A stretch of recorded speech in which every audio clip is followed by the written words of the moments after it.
on te voit jamais manger avec ta mère. Pourquoi tu n'accompagnes pas ta mère lors du repas? Mange avec elle. Vous savez ce qu'il dit?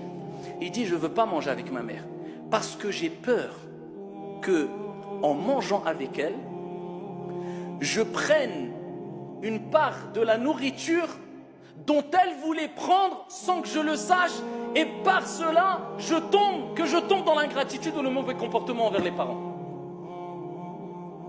Ils avaient atteint quel stade? Je ne veux pas manger, j'ai peur que je prenne un bout de viande, ou alors que ma mère voulait le prendre sans que je le sache, et je l'ai pris avant ma mère et que je tombe dans uquq al-walidayn.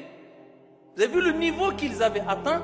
Ça, c'était des gens pieux et vertueux. Ibn Omar radiyallahu anhu warda, il voit une personne en train de faire tawaf hawla al-Kaaba, et il portait sa mère sur son dos. Il tourne et il dit à Ibn Omar, ce grand compagnon, fils de Omar ibn al-Khattab, il dit, est-ce que en faisant ça, est-ce que j'ai récompensé quelque part, j'ai été reconnaissant envers ma mère qui m'a porté, elle, dans son ventre?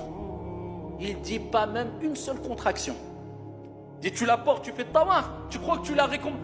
Wallah, même une contraction que tu lui as donnée, un coup que tu lui as donné dans le ventre, tu lui as même pas récompensé par rapport à cela en la portant sur ton dos et en faisant tawaf autour de la Kaaba.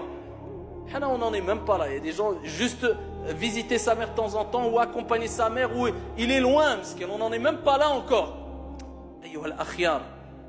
La bienfaisance envers les parents, c'est ce qui fera de toi une personne aimée et satisfaite et qui aura satisfait Allah subhanahu wa ta'ala.